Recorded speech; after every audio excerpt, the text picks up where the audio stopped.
السلام علیکم ورحمۃ اللہ وبرکاتہ۔ ان الحمد للہ والصلاۃ والسلام علی رسول اللہ وعلی آلہ وصحبہ ومن والہ وبعد۔ شریعت ڈپلومہ کورس کے درس فقہ میں آپ سب کا استقبال ہے۔ الحمدللہ اس سے پہلے حج کا بیان مکمل ہو چکا ہے۔ آج سے ہم انشاءاللہ نکاح کے مسائل پڑھیں گے۔ نکاح کے مسائل سے مراد نکاح، طلاق، رجوع، خلا، لعان، ایلا، زہار، عدت، نفقہ اور حضانت وغیرہ کا بیان ہے۔ سب سے پہلے نکاح کسے کہتے ہیں؟ نکاح ایک ایسا معاہدہ ہے جس کے نتیجہ میں مرد اور عورت ایک دوسرے کے لیے حلال ہو جاتے ہیں۔ نکاح کا حکم یہ ہے کہ اللہ تعالیٰ کے فرمان کی روح سے نکاح ایک مشروع کام ہے۔ اللہ تعالیٰ کہتا ہے فَانكِحُوا مَا طَابَ لَكُم مِّنَ النِّسَاءِ مَثْنَىٰ وَثُلَاثَ وَرُبَاعَ فَإِنْ خِفْتُمْ أَلَّا تَعْدِلُوا فَوَاحِدَةً أَوْ مَا مَلَكَتْ أَيْمَانُكُمْ۔ ایک دوسری جگہ پر اللہ تعالیٰ فرماتا ہے وَأَنكِحُوا الْأَيَامَ مِنكُمْ وَالصَّالِحِينَ مِنْ عِبَادِكُمْ وَإِمَائِكُمْ۔ البتہ جو شخص گھریلو اخراجات برداشت کر سکتا ہو اور اسے حرام یعنی زناکاری وغیرہ میں پڑنے کا اندیشہ ہو تو اس کے لیے نکاح فرض ہے، اور اگر زنا کا خطرہ محسوس نہیں کرتا تو اس کے لیے مسنون ہے۔ نکاح کی حکمت کیا ہے؟ نکاح کی پہلی حکمت یہ ہے کہ نکاح کے نتیجہ میں نسل انسانی کی بقا ہوتی ہے۔ دوسری حکمت اپنی عزت کی حفاظت اور فطری خواہش پوری کرنے کے لیے مرد اور عورت کا رشتہ ہوتا ہے۔ نمبر 3، نسل انسانی کی تربیت ہوتی ہے اور زندگی کے بقا کے لیے دونوں کا ایک دوسرے کے ساتھ تعاون ہوتا ہے۔ اور چوتھی چیز ہے محبت کے دائرے میں مرد اور عورت کا باہم تعلق، جس سے دونوں کے حقوق کا تحفظ بھی ہوتا ہے اور ایک دوسرے کی مدد بھی حاصل ہوتی ہے۔ اس کے علاوہ بھی بے شمار حکمتیں اور فوائد ہیں۔ نکاح کے ارکان 4 ہوتے ہیں، یعنی نکاح صحیح ہونے کے لیے، درست ہونے کے لیے 4 چیزوں کا ہونا ضروری ہے۔ نمبر 1، ولی۔ تو ولی یعنی بچی کا باپ یا وصی، یعنی جسے باپ نے ولی بننے کی وصیت کی ہو، اور پھر سب سے قریبی یا عزیز یا بچے کے اہل میں سے کوئی صاحب الرائے یا حکم وقت ولی ہوتا ہے۔ نبی کریم صلی اللہ علیہ وسلم کا فرمان ہے لا نکاح الا بولی، کہ ولی کے بغیر نکاح نہیں۔ اسی طرح سے عمر رضی اللہ عنہ کا فرمان ہے لا تنکح المرأة الا باذن ولیہا، ولی کی اجازت کے بغیر نکاح نہ کیا جائے۔ ولی کے احکام میں سب سے پہلا حکم یہ ہے کہ ولی کا ولایت کی اہلیت کا حامل ہونا ضروری ہے، یعنی وہ مرد ہو، بالغ ہو، عاقل ہو، معاملہ فہم ہو اور آزاد ہو۔ اگر عورت کنواری اور ولی باپ ہو تو باپ اس سے اجازت حاصل کرے کہ اس کا فلاں کے ساتھ نکاح کرنا چاہتا ہے، اور اگر عورت بیوہ ہے تو صریح الفاظ میں اس کی رائے حاصل کرنا ضروری ہے۔ نبی کریم صلی اللہ علیہ وسلم نے فرمایا الأیم احق بنفسها من ولیها والبکر تستاذن واذنها سماعتها، یعنی بیوہ اپنے نفس کی اپنے ولی سے زیادہ حقدار ہے، اور کنواری سے اجازت حاصل کی جائے، اس کی خاموشی اس کی اجازت ہے۔ ایک اور چیز ہے کہ قریبی کے ہوتے ہوئے دور کا رشتہ دار ولی نہیں بن سکتا۔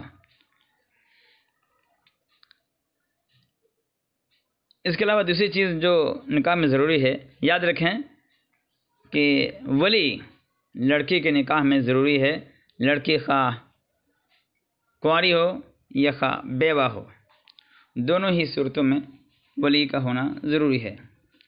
نبی کریم صلی اللہ علیہ وسلم نے فرمایا ایما امرأۃ نکاح نکحت نفسها بغیر اذن ولیہا فنکاحها باطل فنکاحها باطل فنکاحها باطل، کہ کوئی بھی عورت جب اپنے ولی کی اجازت کے بغیر شادی کر لے تو اس کا نکاح باطل ہے، اس کا نکاح باطل ہے، اس کا نکاح باطل ہے۔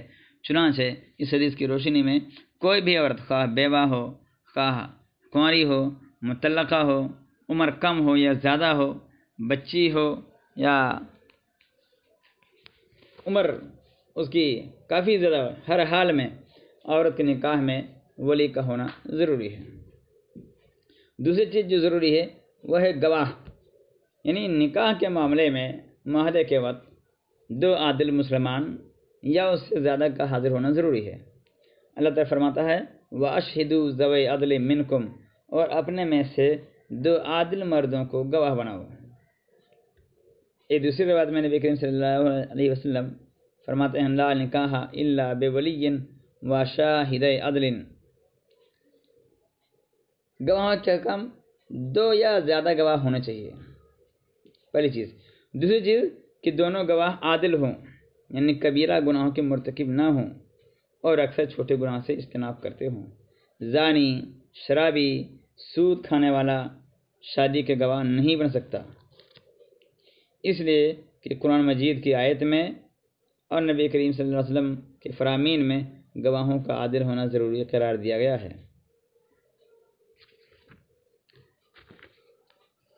نمبر 3، عقد نکاح کے الفاظ، یعنی ہونے والا خامن جب یہ کہتا ہے کہ اپنی بیٹی یا جس بچی کے میرے ساتھ نکاح کی آپ کو وصیت کی گئی ہے آپ اسے میری زوجہ بنا دیں، اور ولی کہے کہ میں نے اسے تیری زوجہ بنا دیا، یا میں نے فلاں بیٹی کا نکاح تیرے ساتھ کر دیا، اور خاوند کہتے میں نے قبول کر لیا، تو نکاح ہو جاتا ہے۔ اور چوتھی چیز جو ضروری ہے وہ ہے حق مہر۔ عورت کو حلال بنانے کے لیے خاوند جو مال دیتا ہے اسے مہر کہا جاتا ہے، یہ دینا واجب اور فرض ہے۔ اللہ تعالیٰ کا فرمان ہے وَآتُوا النِّسَاءَ صَدُقَاتِهِنَّ نِحْلَةً، کہ عورتوں کو ان کے مہر خوشی سے ادا کر دو۔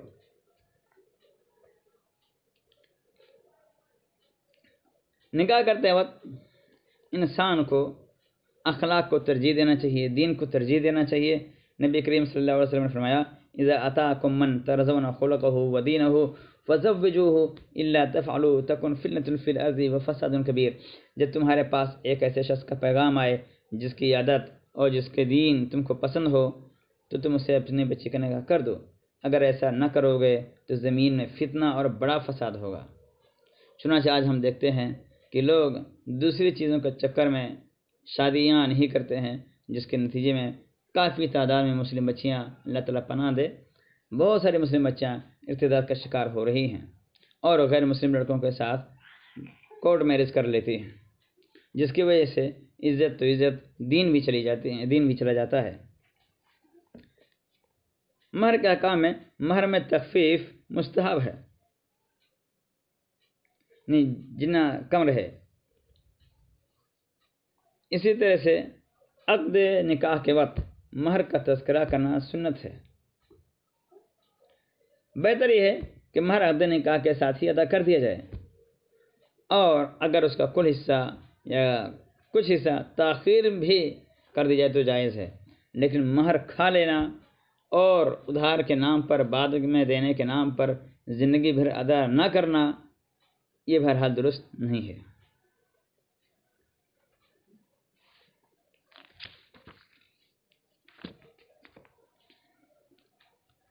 عقد نکاح سے مہر مرد کے ذمہ متعلق ہو جاتا ہے اور دخول کے بعد واجب الادا ہوتا ہے۔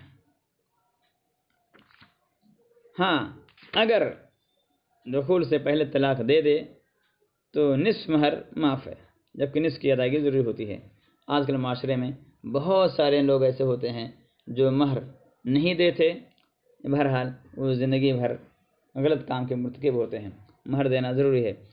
کچھ غلط فہمی بھی پائی جاتی ہے کہ جب شوہر مہر دینا چاہتا ہے تو عورت سمجھتے کہ مجھے طلاق دے دے گا، حالانکہ اور اس کے بنا پر وہ مہر معاف کر دیتی ہیں، حالانکہ یہ غلط رویہ اور غلط سلوک ہے۔ یاد رکھیں کہ مہر دینا مرد پر واجب ہے اور مہر پانا عورت کا حق ہے، اور یہ حق جتنا جلدی ادا کر دیا جائے اتنا ہی بہتر ہے۔ نکاح کے آداب میں سب سے اور سنتوں میں سب سے اہم ادب ہے خطبہ نکاح۔ نبی کریم صلی اللہ علیہ وسلم نے فرمایا تم نکاح یا دوسری غرض کے لیے خطبہ پڑھنا چاہو تو یوں کہو، اور اس کے بعد نبی کریم صلی اللہ علیہ وسلم نے خطبہ نکاح یا پھر خطبہ حاجہ پڑھ کر کے بیان کیا۔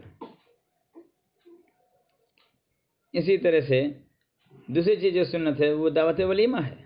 نبی کریم صلی اللہ علیہ وسلم نے عبد الرحمن بن عوف رضی اللہ عنہ سے فرمایا جب انہوں نے شادی کی تھی، اولم ولو بشاتن، ولیمہ کرو چاہے ایک بکری کے ذریعہ ہو۔ تو ولیمہ جو خاوند کی طرف سے شوہر کی طرف سے کھانا کھلایا جاتا ہے اس کو ولیمہ کہا جاتا ہے، اور دعوت ولیمہ کو قبول کرنا واجب ہے۔ البتہ شادی کی تقریب میں لہو و لعب اور ناچ گانا وغیرہ کرنا درست نہیں ہے، اور اگر ناچ گانا وغیرہ ہو رہا ہے، الٹے سیدھے کام ہو رہے ہیں، تو ایسی صورت میں دعوت ولیمہ میں انسان اگر شرکت نہ کرے تو بھی جائز ہے۔ اگر دو آدمیوں کی دعوت مل جائے تو جس کی دعوت پہلے ملی ہو جس کی طرف سے اس کی دعوت قبول کر لے۔ دعوت ولیمہ میں مالداروں کے ساتھ ساتھ فقیروں کو محتاجوں کو بھی بلانا زیادہ مستحب ہے۔ نبی کریم صلی اللہ علیہ وسلم نے فرمایا شر الطعام الطاعون ولیمہ یمنعها من یاتیہا ویدعو الیہا من یاباہا، بدترین کھانا اس ولیمے کا کھانا ہے جس کے لیے آنے والوں کو روکا جائے اور جو انکاری ہیں ان کو بلایا جائے۔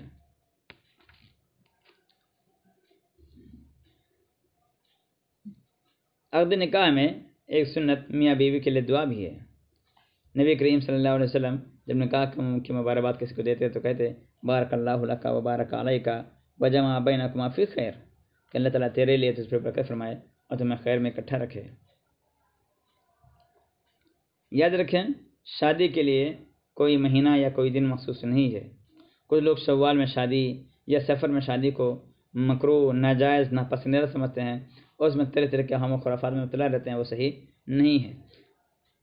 عرب جاہلیت کے دور میں شوال میں شادی کرنا معیوب مانا جاتا تھا اور اس کو منحوس سمجھا جاتا تھا، لیکن نبی کریم صلی اللہ علیہ وسلم نے عائشہ رضی اللہ عنہا سے جو نکاح کیا وہ شوال ہی کے مہینے میں کیا۔